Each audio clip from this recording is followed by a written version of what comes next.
ဖလားတစ်လုံးအတွက်ပထမဆုံးခြေလမ်းပြိုင်ဘက်ကောင်း2သင်းရဲ့ထိပ်တိုက်တွေ့ဆုံမှု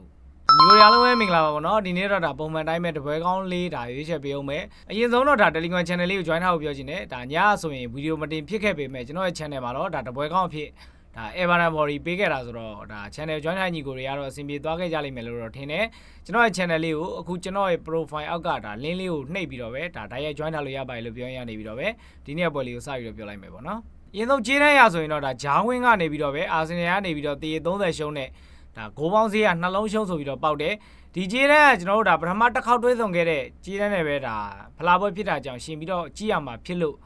ဒါဒီကြေးတန်းကတော့ပုံမှန်ပဲလို့ပြောလို့ရတယ်ဘာလို့လဲဆိုတော့ဒါနောက်ဆုံးတွဲဆောင်ခဲ့တဲ့ဒါစက်တင်ဘာလကဆိုရင်ဒါအာဆင်နယ်အိမ်ကွင်းမှာ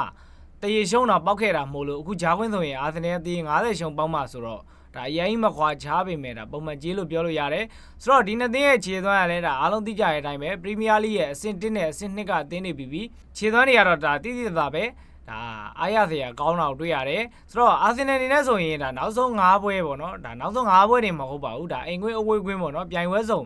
ဒါမရှုံးနိုင်ခဲ့တာဆိုရင်ဒါ14ပွဲဆက်ဖြစ်နေတာကိုလည်းတွေ့ရတယ်ပေါ့နော်ခြေသွမ်းရ2သင်းလုံးကတော့ဒါတိတိကျကျအားကောင်းတာကိုတွေ့ရတယ်ဆိုတော့နှစ်ဖက်စလုံးကဒါဒဏ်ရာပြဿနာတွေကင်းနေပဲဒါကစားသမားဆောင်လင်းနေပဲပေါ်ထွက်လာမယ်ဆိုပေမဲ့ဒါ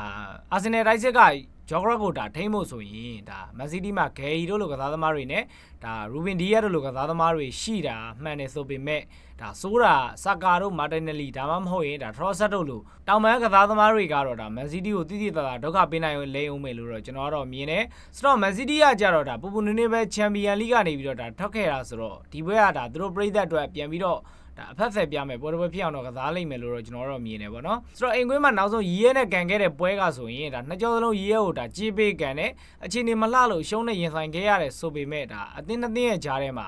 ကွာခြားချက်တစ်ခုတော့ရှိတယ်အဲ့ဒါတကယ်လို့အာဆင်နယ်သားဆိုရင်ရီရဲကိုဒါရီရဲလို့အသင်းကိုဝမ်ရှုံးနီးပါးလောက်ဒါပေးကန်ရဲမလားဆိုတာဒါစဉ်းစားစရာတစ်ချက်ဖြစ်မယ်လို့တော့ထင်တယ်ကျွန်တော်တို့ဒါနောက်ဆုံး3ပွဲဆက်ကြေးကြထားတဲ့မန်စီးတီးအနေနဲ့ဒါအခုပွဲတော့ကြေးအောင်မယ်လို့တော့ထင်တယ်ဆိုတော့နှစ်သင်းပေါင်းအနေနဲ့လဲဒါသွင်းကိုကအေးလူပဲ3ကိုတော့ရောက်လိမ့်မယ်လို့တော့မြင်တယ်ဒါပြင်းစရာကောင်းအောင်ပဲပွဲတစ်ပွဲလို့လည်းမမြင်မိဘူးဒါပြည့်တဲ့အကြိုက်ပွဲတစ်ပွဲဖြစ်အောင်မယ်လို့လည်းထင်တယ်ပေါ့နော်ဒါကြောင့်ပဲဒီနေ့တပွဲကောင်းရွေးချယ်မှုအနေနဲ့ကျွန်တော်တို့ဒါအာဆင်နယ်နဲ့မန်စီးတီးဒါပွဲကိုဂိုးပေါင်းပေါ်လေးရွေးချယ်ပေးလိုက်ရနေပြီးတော့ပဲကျွန်တော်ဗီဒီယိုလေးကိုဒီတင်ရနာလိုက်ပါတယ်ဗျကြည့်ရှုခဲ့တဲ့ကျွန်တော်ညီကိုတွေတယောက်ချင်းစီတိုင်းကိုကျေးဇူးတင်ပါတယ်